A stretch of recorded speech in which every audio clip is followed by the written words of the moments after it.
Bene data bakundwa b'umwami Yesu Kristo, mwese abakurikira izi nyigisho tubahaye ikaze mu biganiro bya Saveur Divine. Ibi biganiro mu bitegurirwa n'abavugabutumwa bwiza batandukanye, akaba ari umuhamagaro ugendera ku ijambo ry'Imana byanditse mu gitabo cy'ubutumwa bwiza uko bwanditswe na Matayo ibice 24 umurongo wa 14. Kandi ubutumwa bwiza bw'ubwami buzigishwa mu isi yose ngo bube ubuhamya bwo guhamiriza amahanga yose, nibwo imperuka izaherako ize. Ibi biganiro mubikurikira ku channel ya YouTube yitwa Saveur Divine. Tubifurije kugubwa neza. Imana Data ari nayo So ibaha umugisha.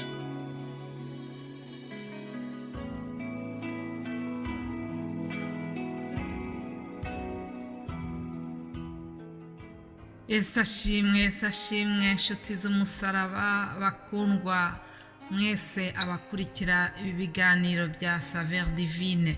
Amahoro ya Kristo nabane namwe. Dushimiye Imana yabanye natwe muri iki cyumweru gishize. Dushimiye Imana itugejeje muri uku kwezi kwa 10 hagati. Turi kugenda twegera impera z'uyu mwaka. Imana yabanye natwe muri 2014, dukomeje kuyiha icyubahiro no kuyishimira. Mwebwe abanyumva ndizera yuko Imana ibarinze aho muri. Mbifurije kugubwa neza, mbifurije kubona ineza y'Imana mu byo mukora byose, mwebwe n'abanyu. Imana iduhana umugisha dutangira iki cyumweru. Nukuri ndabifuriza kugubwa neza. Ikaze rero muri iki kiganiro cya Saveur Divine, muri kumwe nanjye Immaculée Nyiraneza. Dushimiye Imana kubwa byose.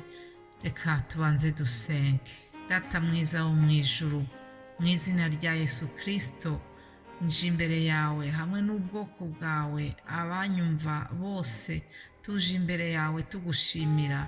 Tugushimiye kubw'uburinzi bwawe, tugushimiye kubw'uyu mwuka duhumeka, tugushimiye yuko uturemeye uwundi munsi.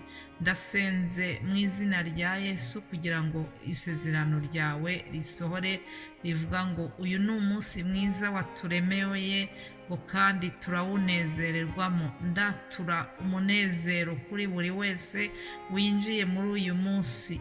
Ndasaba umunezero no kugubwa neza ku bana bawe, ubwoko bwawe aho buri hose. Ndasenze kugira ngo mu izina rya Yesu ukomeze ubane na buri wese. Turagushimiye uburyo wagendanye natwe muri iki cyumweru cyashize. Turizera yuko kandi ukiri kumwe natwe udufasha akaboko. Turasabye kugira ngo Mwami Yesu ugendane natwe muri iki cyumweru kindi dutangiye. Turasenze kugira ngo ikintu cyose tuzakora kizahabwe umugisha nawe, ubwoko bwawe, abana bawe. Ibyo bazagerageza gukora byose bizayoborwe nawe. Turasenze kugira ngo Mana uziheshe icyubahiro, uzakomeze uturinde. Turasenze kugira ngo nukuri imbaraga zawe zizaboneke kuri twebwe mu byo tuvuga, mu byo dukora, mu izina rya Yesu. Urakoze Data mwiza, urakoze kuko ubereye amaso abagutegereje. Urakoze kuko ntawakwizeye uzakorwa n'isoni. Ubera hose icyarimwe, ukuri hamwe nanjye hano mu Bubiligi, ni kuri hamwe na bene data hirya no hino mu bihugu bitandukanye. Turagushimiye yuko watugize umwe mu izina rya Yesu Kristo. Haleluya. Icyubahiro nikikomeze kikugarukire, ducishwe bugufi ushyirwe hejuru. Amen, amen. Nshuti mwese abakurikira ibi biganiro, reka dusangire ijambo ritoya tubona muri Luka igice cya 4 umurongo wa 18, aho Yesu Kristo yasomye ijambo ari mu isinagogi. Hanyuma arongera abwira abantu icyamuzanye muri iyi si. Umurongo wa 18 handitse ngo umwuka w'Uwiteka ari muri njye, nicyo cyatumye ansigira kugira ngo umbwirize abakene ubutumwa bwiza. Yantumye kumenyesha imbohe ko zibohorwa, n'impumyi ko zihumuka, no kubohora ibisenzegeri, no kumenyesha abantu iby'umwaka w'umwami agiriyemo imbabazi. Haleluya. Uwiteka turamushimiye ko yatwohereje Yesu Kristo umwana wayo w'ikinege. Hanyuma ngo Yesu yagiye i Nazareti aho yarerewe, ku munsi w'isabato yinjira mu isinagogi nk'uko yamenyereye. Nuko ngo arahagarara, ngo bamuha igitabo ngo asome. Hanyuma bamuhaye icyo gitabo cy'umuhanuzi Yesaya, arafungura ahita agwa kuri paje ivuga iby'amateka ye. Imana ishimwe.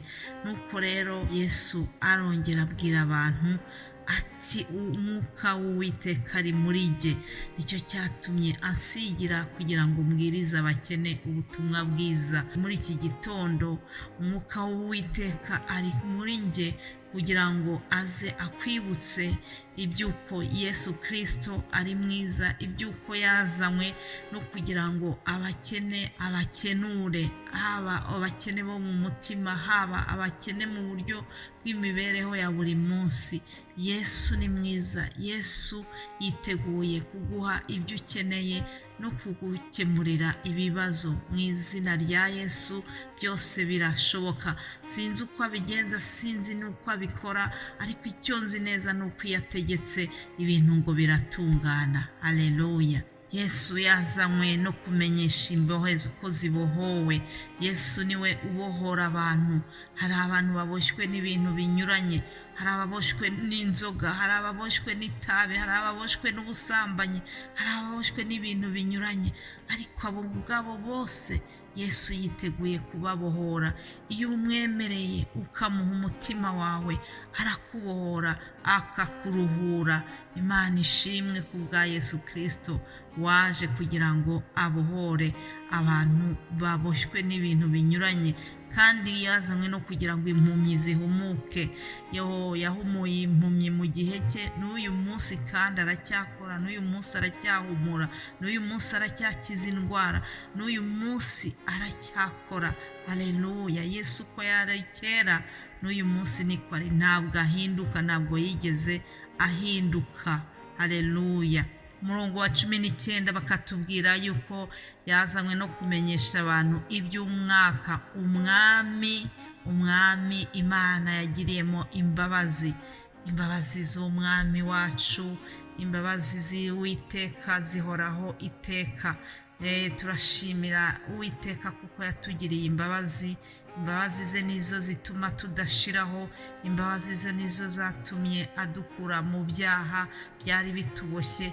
Imbabazi ze nizo zatumye atureba, akadukunda, akatwohereza umwana wayo w'ikinege. Imbabazi z'Uwiteka ntabwo zivaho. Haleluya. Turashimira Uwiteka kubw'imbabazi ze. Ndamushimira kubw'imbabazi yangiriye ubwo nari mu isayo y'ibyaha, akankuramo, akambabarira. Haleluya. Uyu munsi nta teka rizacirwaho, uyu munsi nta rubanza rundiho, kuko Yesu yafashe urwandiko rwandegaga ararucagagura, bose babireba ku musaraba, arumanika ku musaraba. Haleluya. Imana yarakoze ku bwa Yesu Kristo, kuko ari we imbabazi z'Imana zanyuzemo. Imana ishimwe kuko yatugiriye ubuntu butangaje. Nshuti bakundwa, ayo yari amagambo yo kudufungurira iki cyumweru, ijambo ry'urufunguzo, ijambo ryo kuduhumuriza, ijambo ritwibutsa icyazanye Yesu muri iyi si. Hanyuma rero reka dukomeze tubona n'umutwe w'ijambo tuzaganiraho muri iki cyumweru. Bene data bazakomeza babaganiriza ku ijambo ry'Imana. Iki cyumweru tuzavuga ku bana, Yesu Kristo yahaye agaciro abana. Igihe kimwe abigishwa bamuzanira abana bato ngo abarambikeho ibiganza abasabire. Abantu bari bamuzaniye abana, ariko abigishwa bashaka kubigizayo bavuga ati aba bana baratera akavuyo. Ariko Yesu abirebye aravuga ngo oya, ngo nimureke abana bato, ntimubabuze kunsanga, kuko bameze batyo ubwami bwo mu ijuru ari ubwabo. Haleluya. Iri ni ijambo tubona muri Matayo 19:14.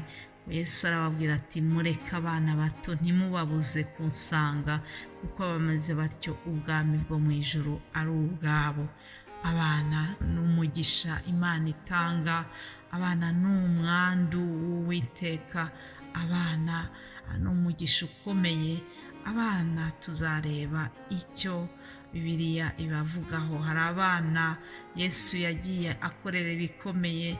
Muri Bibiliya tuzabona abana banyuranye. Reka tuvuge ku bana, reka twongere tubaha agaciro natwe nk'ababyeyi. Wowe utaraba umubyeyi, ndakwifuriza kuzabona uwo mugisha, kuko ni byiza cyane. Ababyeyi namwe aho muri, mbifurije kugubwa neza, mbifurije gukomeza kunezererwa umugisha Imana yabahaye wo kwitwa ababyeyi, wo kugira abana. Kandi dukomeze dusengere n'abakiri ku musozi wo gushaka abana, nabo Imana izabibuke. Muri iki cyumweru tuzarushaho kubatekerezaho no kubasengera. Yesu aduhane umugisha. Mbifurije kugubwa neza, mbifurije kuzakomeza gukurikira ibiganiro byacu kandi bizabafashe. Yesu aduhane umugisha. Umunsi mwiza. Amen.